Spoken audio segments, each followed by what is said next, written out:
Aloha, family. Had a morning reflection come through and I wanted to share. I was thinking back to the Amazon jungle 3 years ago, and it's the day of ceremony with Mother Ayahuasca, and we're in the jungle at the lodge, bare bones, in the sticks, no Wi Fi, off grid, on the Amazon River. And we're just yinning down all day long, chilling, resting, contemplating, spending time preparing for ceremony that night.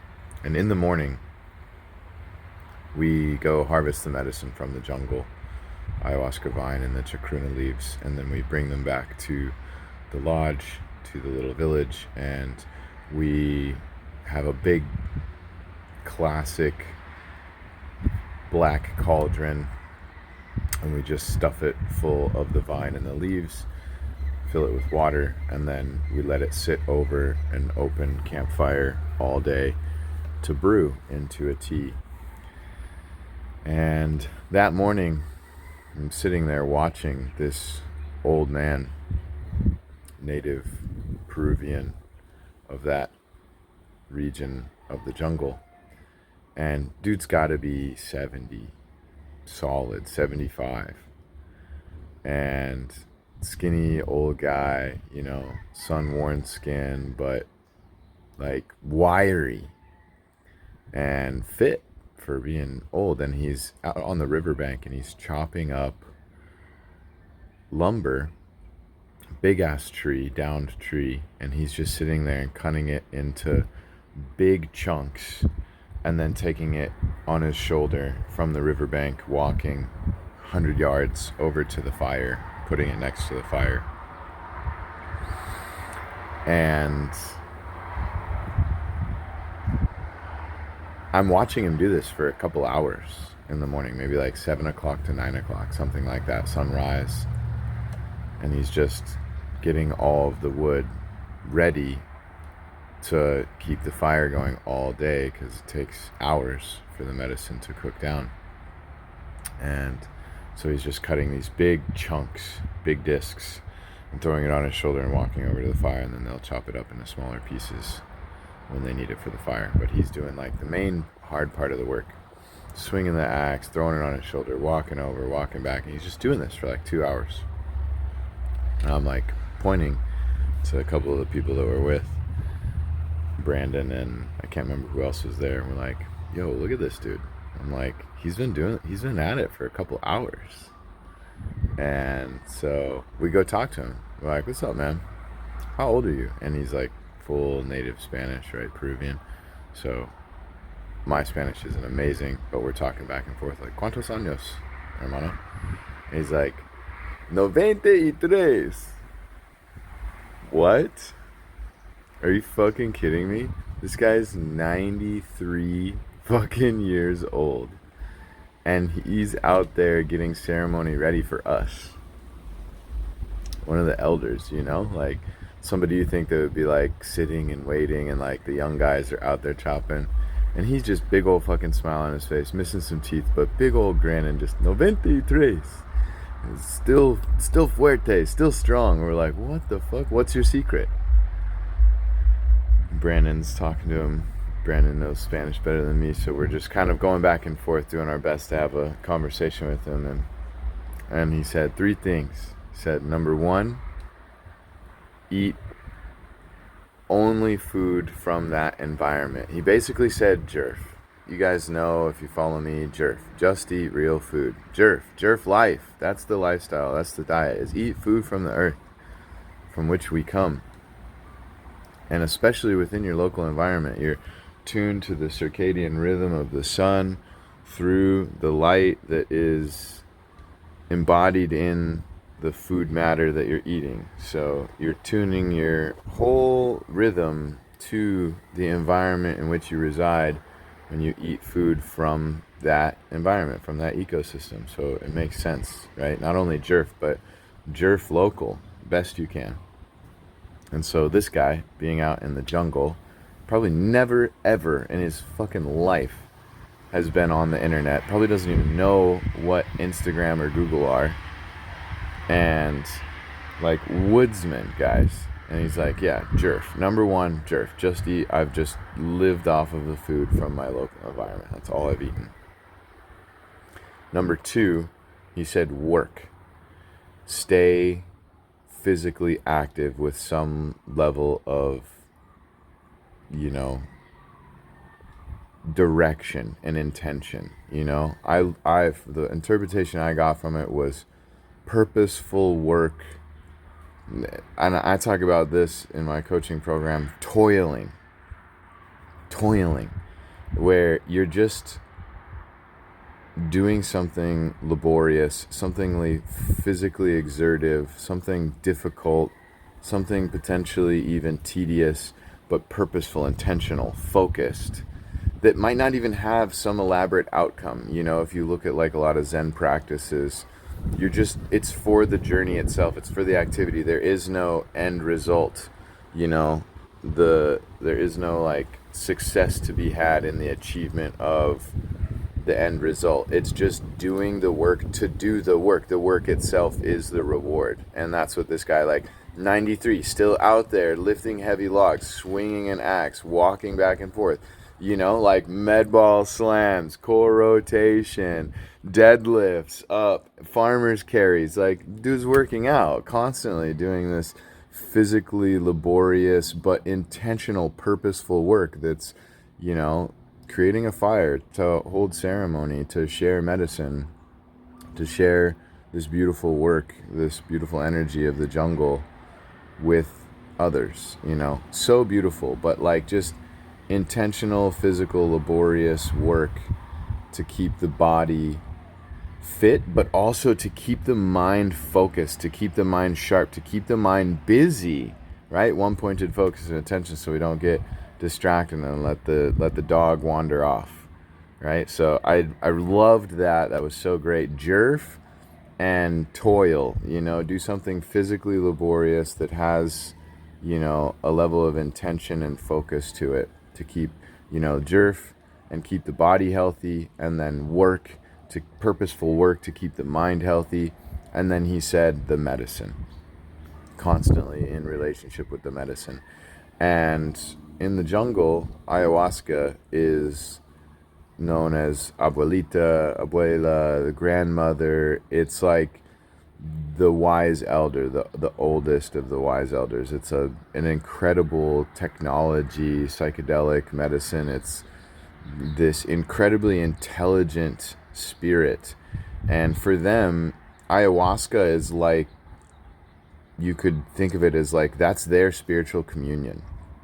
Ayahuasca really can bring you, it's like yoga, samadhi. It brings you into union with the divine, with Great Spirit, through this incredibly intelligent, ancient plant that, is conscious, which you directly experience when you commune with it. But the idea is, to me, spiritual communion with the divine, with nature, divine expressed through nature itself in the ayahuasca vine. And you can find this in mushrooms. You can find this in many different ways, meditation, yoga, whatever way you connect. It's having an intimate spiritual relationship with your creator, whatever that looks like for you.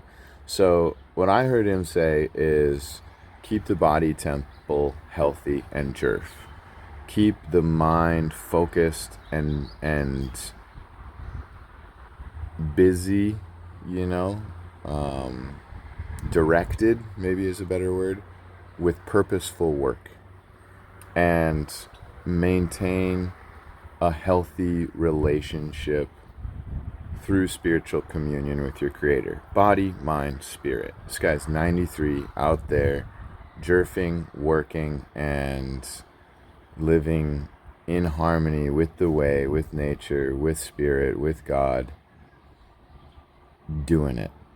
And it was just a beautiful experience to see the simplicity embodied as the way. the way. This guy's 93, and like, you never would have thought he was 93. Dude looked like he was like 70, 75, and still in great shape, fit, wiry, skinny, but like he's out in the jungle. He's a jungle man. Like they get by on what they got. And this guy's just out there happy as a clam, big old smile on his face, 93, still working, still serving his community, in deep connection with, life itself all around him. And people, like, especially from America and stuff, we go all the way to Peru. We travel all the way across the world to have this one ceremony, and we draw this big old thing up around this one moment of divine intervention and connection and all that. And it's like, yo, this is it, guys. That's all the Zen, that's all the teachings, the spiritual teachings. One of my favorite Zen quotes is, before enlightenment, Zen is gold. After enlightenment, Zen is dung.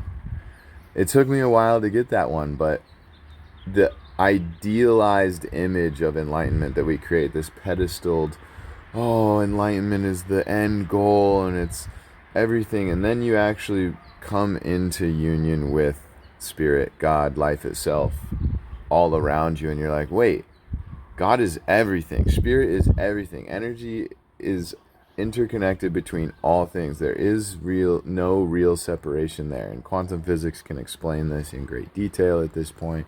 And we're still making leaps and bounds to be able to validate and interpret what has been said in every spiritual text for thousands of years. They're saying the same shit, and these people reach this state and they're like, yeah, Zen poop is just as much God and enlightened, and energy in the same source as you are. It's all from this one source, and they're just different reflections of light. They're different emanations of that universal mystical oneness that is Great Spirit, the field, the quantum field, source, all these different words to describe the same thing. And it's beautiful to go on the journey to come to this realization, God realization, self-realization.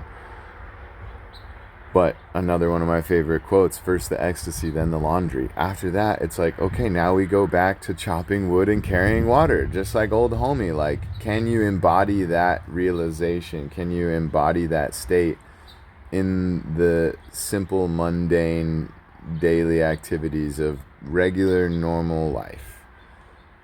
Can you go down to the riverbank with muddy waders on and just chop wood all day and still be happy as a clam? That is true enlightenment, right? Like, he's not seeking anything. He's already found everything that he desires that creates a sense of fulfillment and completion and health and happiness in his life. That man is rich. That man is wealthy in spirit, sharp in mind at 93, fit in body. Beautiful to see if we can all come to that realization that we have everything we need. We've got our body right here. Take care of it. Jerf. We have opportunities to serve in our community every single day. Go volunteer. There's so many organizations, just spend some time doing something purposeful and intentional that requires you to utilize this meat suit, ideally in a way that serves others. But just to toil itself is its own reward. It keeps your mind focused. It's its own meditation practice, concentration practice, and it allows you to maintain a resilience and an adaptability in your body that allows you to live a long, healthy life and be fit to serve. This guy's 93 and he's still crushing it, full range of motion. Like, this guy's not sitting around complaining. He's not on a walker. Like, dude was literally picking up like that. Those chunks of log were 50 pounds easy. And he's like, whoop, and walking them 100 yards and doing it for hours, like without a word, like doing his workout for the day or getting his 10,000 steps, like just embodying it, just doing it completely. And then, ultimately the first two come as practices of devotion, of love for oneself and love for nature and love for this opportunity to exist in this incredible miracle that we call the human experience, this human life, and that comes through that connection.